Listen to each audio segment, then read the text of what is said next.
Ya estamos de vuelta en Todo es Geopolítica, de vuelta en Negocios Televisión. Seguimos analizando la actualidad y miramos ahora el conflicto en Ucrania. Ayer la agencia Reuters sorprendía con una noticia en la que decía que Putin había hecho una propuesta de paz a través de intermediarios, una propuesta que habría mandado el año pasado, en 2023, y que, bueno, pues se trataría de una especie de alto el fuego. Una noticia que sorprendía y que el Kremlin, palabras de Dmitry Peskov, ha negado rotundamente. Pedro, quiero saber tu opinión sobre esto, esta especie de globo sonda que no es la primera vez que lanzan medios pues como Reuters, como Bloomberg, no sé con qué tipo de interés. Quiero saber un poco cuál es tu opinión y por qué se sigue sucediendo esto.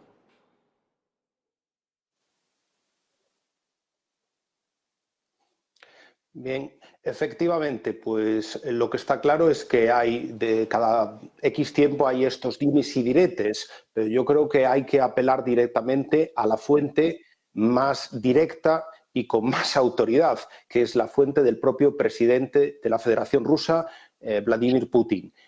Escasamente hace unos días ha dado una entrevista que ha dado la vuelta al mundo, solo las primeras 48 horas, más de 150 millones de descargas de la entrevista con el periodista norteamericano Tucker Carlson. Y en esas 2 horas de conversación con Tucker Carlson, el presidente dijo que está abierto a buscar un entendimiento en el conflicto en Ucrania. Lo que pasa es que también lo que ha dicho es que los objetivos que tiene Rusia no han variado, es decir, los que ya sabemos de la desnazificación, la desmilitarización de Ucrania, etcétera, etcétera. Por lo tanto, Rusia está abierta a hacer un diálogo. De hecho, en las primeras semanas del conflicto hubo esa mesa de diálogo, se llegó a un acuerdo, se rubricó un acuerdo por parte de los negociadores ucranianos y la delegación rusa en Estambul, pero el hecho es que cuando se regresó a Kiev, por influencia especialmente de los anglosajones y en concreto de Boris Johnson, se le dijo a los ucranianos que no había acuerdo, que no se tenía que respetar este acuerdo y que por lo tanto eran tiempos de guerra, y así se ha continuado con el conflicto militar dentro de Ucrania.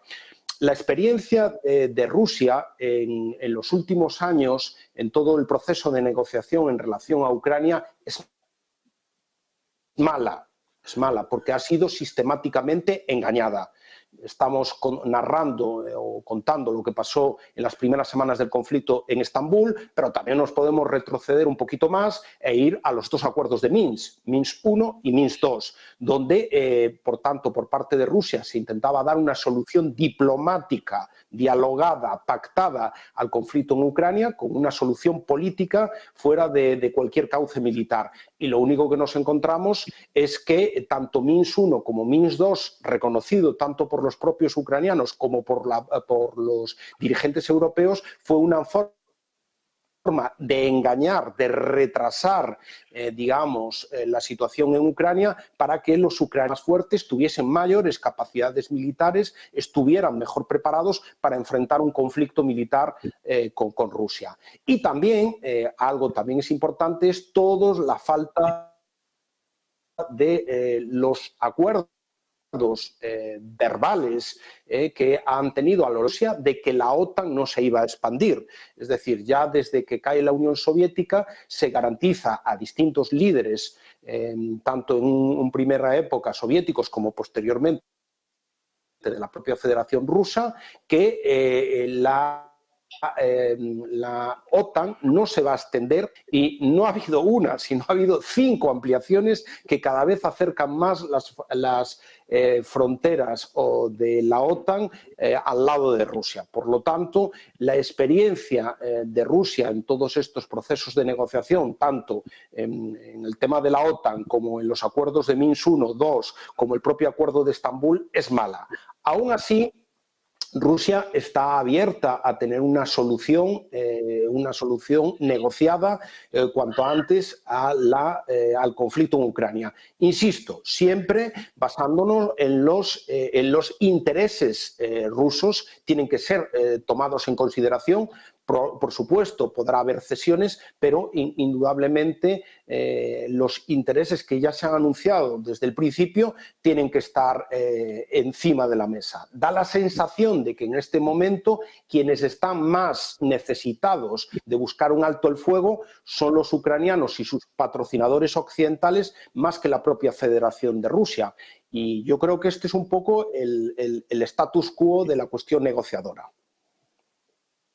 Hablando de esta negociación, Fernando, quiero saber tu opinión y también por qué están saliendo tantas noticias de este tipo, como comentaba Reuters, Bloomberg, pues sacando noticias que luego el Kremlin desmiente pues prácticamente a los minutos y como bien estaba apuntando Pedro en la entrevista de Tucker Carlson, yo creo que la postura de Putin quedó muy clara, prácticamente 2 horas, lo han visto más de 200 millones de personas, como dice Pedro, y pues todavía siguen saliendo este tipo de noticias que no sé si tienen el fin de presionar a Rusia, no sé si Estados Unidos está mandando globos sonda. Quiero que nos cuentes un poquito pues cómo ves tú todo esto.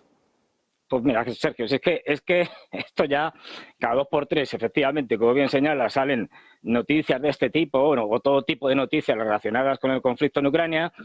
Y bueno, pues claro, ahí hay desde fake news puras y duras, es decir, falsas noticias, hasta, bueno, globos sonda, como pudiera ser a ver cómo responde el Kremlin y tal.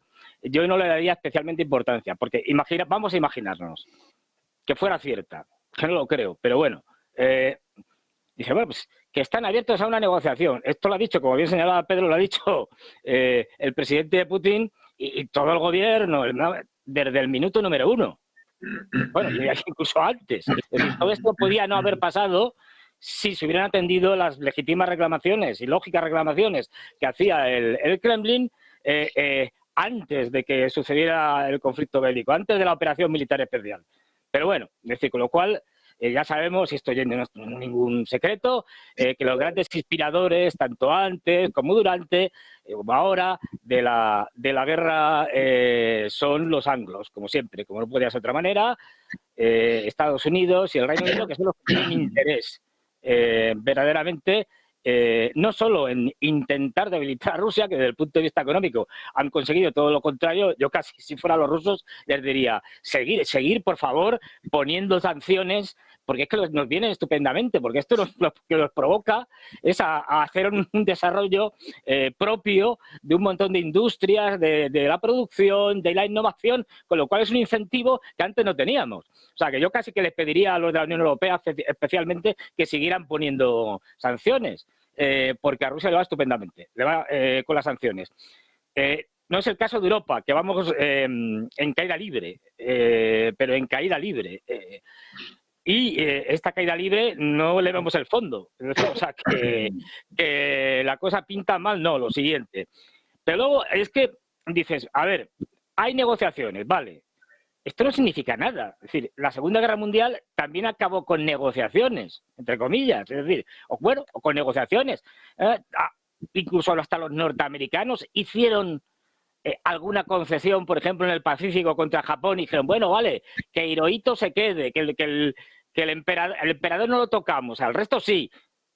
Es decir, la cuestión de que haya negociaciones en sí misma no significa nada, porque lo que pasa es que las negociaciones, si se abrieran mañana, imaginémonos, Rusia va a ir con una fuerza a esas negociaciones en las que va a imponer muchos de sus criterios. Hay cosas que, como bien ha señalado Putin, ya lo dijo antes, el año pasado, lo ha vuelto a decir en la entrevista con Tucker Carlson, por si alguien no se había enterado. Es decir, bueno, mire usted, es que desde todo lo que es más o menos del Dnieper hasta hacia el este, esto va a ser Rusia, sí o sí, o sea, esto como que no se negocia. Ya había dicho antes, por ejemplo, lo de Odessa y tal, eso también, incluso citó en la misma entrevista, por supuesto, Kiev es ruso. Es decir, o sea, ya nos está diciendo que eso ni siquiera se negocia.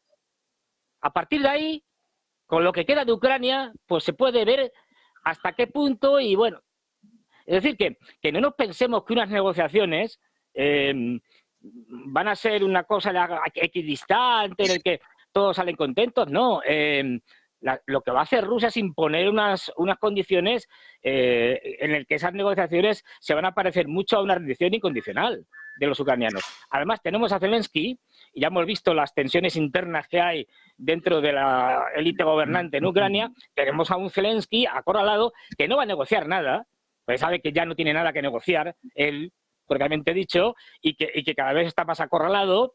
De ahí la destitución de Zalauny. Ojo, no olvidemos que Zalauny, fijaros, a la semana de ser destituido, yo creo que ha pasado menos de una semana, acaba de entrar en el partido de Poroshenko, con lo cual ya está preparando su plataforma política para lo que pueda venir. Es decir, ya lo tenemos como competidor político en el sentido estricto. Y luego, bueno, tenemos al general Sirski, que a veces parece que es la quinta columna de los rusos, porque no hace más que destrozar tropas ucranianas. No olvidemos que es que Rusia está ganando la guerra. Y esto ya lo dice todo el mundo. Es decir, o sea, no, hasta los propios ucranianos. Y por lo tanto, una de las partes que está ganando, que está, no olvidemos, poco a poco destrozando al ejército ucraniano, la situación en Avdiivka es tremenda. Es tremenda por la incapacidad que ya está mostrando el ejército ucraniano para poder tomar decisiones realistas y, sobre todo, la falta de unidades, la falta de tropa y la falta de munición. No tienen munición de artillería.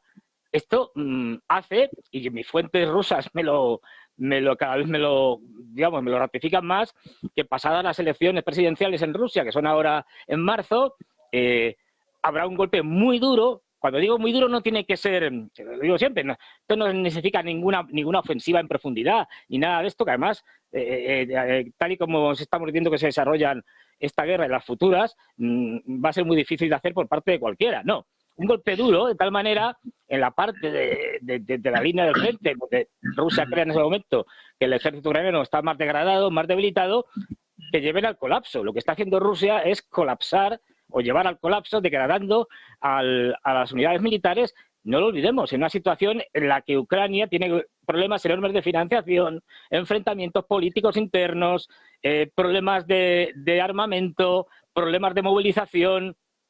La derrota va a ser histórica.